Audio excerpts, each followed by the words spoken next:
Parenting Junkie. Hi guys, and welcome to the Parenting Junkie, the place to go to love parenting and for parenting from love. Today I want to talk to you guys about creativity and what we can do as parents to support and encourage more creativity in our children. It has been said by many thought leaders, and perhaps most famously by Ken Robinson, I know we all have an intense crush on him, that creativity is the literacy of today's day and age. And personally, I tend to really agree with that. Now, many of us have a fixed mindset, as Carol Dweck puts it in her book, Mindset, which you must now go and read, with regards to creativity. We think that you either have it or you don't. And many of us box creativity into one specific area of life, usually the arts. But in fact, creativity is something that we can grow in. So we need to adopt a growth mindset with regards to it, thinking that it is something that you can develop and learn all your life. Plus, we need to apply creativity as a skill to all areas of life, not just the arts. So don't think of creativity as something that you develop just in the field of art and music and theatre. Think of it as a creative outlook on life that permeates all areas of activity. Certainly STEM, such creativity can be developed through science, through technology, through engineering, through maths. It's important that we adopt that mindset in all the things that our children do. But even more interesting, creativity can be applied to relationships. I see creativity as one of the main things that I need to teach my children in their relationship with each other. Because what I mean here is that they need to be able to creatively problem solve.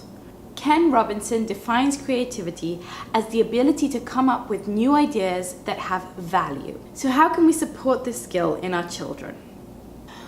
Well, we can turn our home into a playground of creativity, into a space that is all about brainstorming and coming up with new ideas. The first thing is to open up the dialogue of creativity with your children. And that means inviting them to brainstorm with you on coming up with ideas and solutions for day-to-day situations, such as what to make for dinner, how to set the table, how to build that tower for their baby sister, how to fix something, how to arrange a room, what type of card to make for a gift. The second thing we want to do is to encourage kids to make mistakes and allow them to fail.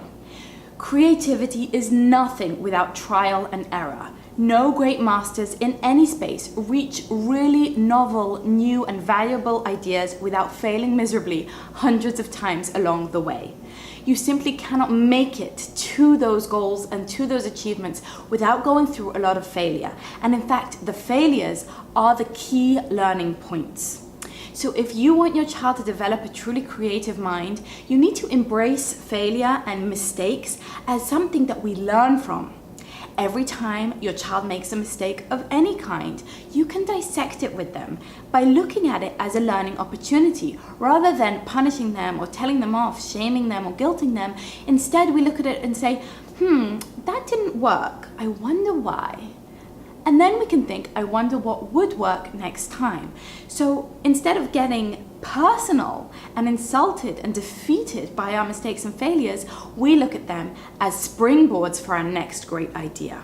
The third thing is you need to provide some resources for creativity. Now, granted, just going outside and playing with what nature provides, sticks and rocks and mud and water, can often be the most fulfilling and rich creative playground there is. But if you guys are inside, they need to have things that they can do inside to stretch those creative muscles. For me, the easiest place to go, and for many of us the default, is artistic creativity. So, if you want to provide your child with artistic creativity opportunities, you're going to need to have open-ended materials. Often, so often, we see that in preschools, in art classes, and at home, we are providing our children with predetermined projects. Something that needs to come out looking like this, right? In preschool, they want to make the cultural or holiday artifacts to bring home and for the parents to put on the refrigerator, such as the turkey hand or the Christmas ornament or the Mother's Day card, right? They're all predetermined. And the teacher is sitting there and directing the child, if they're not actually doing it for them, to this predetermined outcome. But when you want to encourage creativity, and this is the fourth thing, you need to have an open-ended exploration. And that means that you are not at all focused on the end goal and entirely focused on the process of discovering the materials, its qualities and characteristics, of stretching it and exploring it, of splashing it, of spilling it, of rubbing it on your fingers, on your hands, on your face, and if there's some kind of option for it, then on the walls as well. You need to have an open-ended space where no one's sitting there waiting for you to create this very specific thing. True creativity and true achievement in creativity always comes from open-ended exploration where we haven't got a predetermined answer in mind ahead of the game. So when you're playing Play-Doh with your child, clay, anything, building a tower, you need to let them be in the director's seat and in the driver's seat and taking it to wherever it leads them, wherever their process goes, not to where you want to see it go. And if you're part of a preschool or an art class, voice the opinion, discuss it with the teacher. Say, I don't want to see a perfectly drawn bunny from my 3-year-old. That isn't developmentally appropriate and it's not honest or true to his creative process. It doesn't serve him in any way. I don't need that for my fridge. Thank you very much. Please let my child explore. Let my child try out different things and get creative on their own. Another pitfall that we have as adults when we have a predetermined outcome is that we don't value what our children are capable of. Children usually can't produce the types of objects and pictures that we recognize easily. At young ages, we don't see their train or their son or their dinosaur as a train or son or dinosaur, and therefore we devalue it. We don't appreciate it, and this discourages the creative process in them. If instead we see that whatever they do and whatever they come up with and whatever they see is true to them and their process, and we value that, then they will stick to their work, they will improve, they will be focused, and they will love what they're doing. Really, and this is number 5, it is about instilling the passion of creativity rather than any outcome. So we need to remove any focus on achievement. And the way that we do this is that we pay no mind and no attention to the final outcome, except for just mirroring back and reflecting and encouraging the child in what they've produced. So if they come up with some kind of painting and they say, look, mommy, it's a dinosaur, and we don't see a dinosaur there at all, or we think it's an amazing dinosaur and our child is clearly gifted and the next Picasso, we put both of those reactions to one side and we simply mirror back a dinosaur, a green one. Is he scary or nice?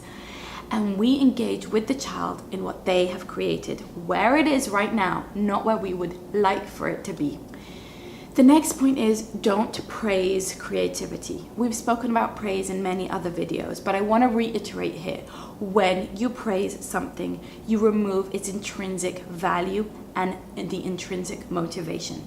So if you are praising your child for drawing, for being creative, for coming up with an idea, then you are removing their intrinsic motivation to do that. That is so counterproductive, because now what happens is the child wants to fulfill your praise. So if you've said to the child, wow, you are such a good artist, you made such a beautiful horse, the next time the child sits down to draw, they are not going to want to risk that label that you've given them of being a good artist. And they might fail, right? They might fail.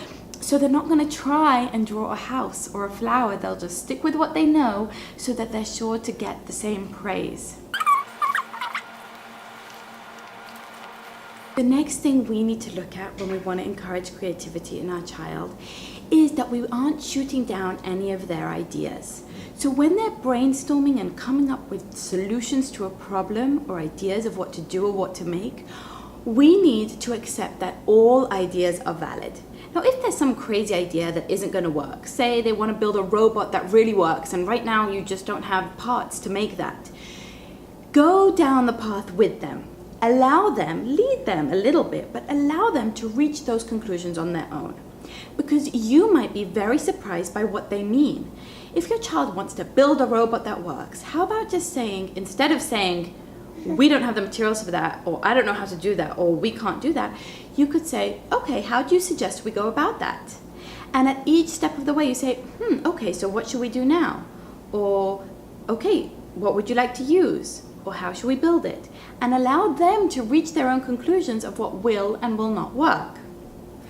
Another absolutely key thing for developing the creative process in your child is to allow them a lot of time.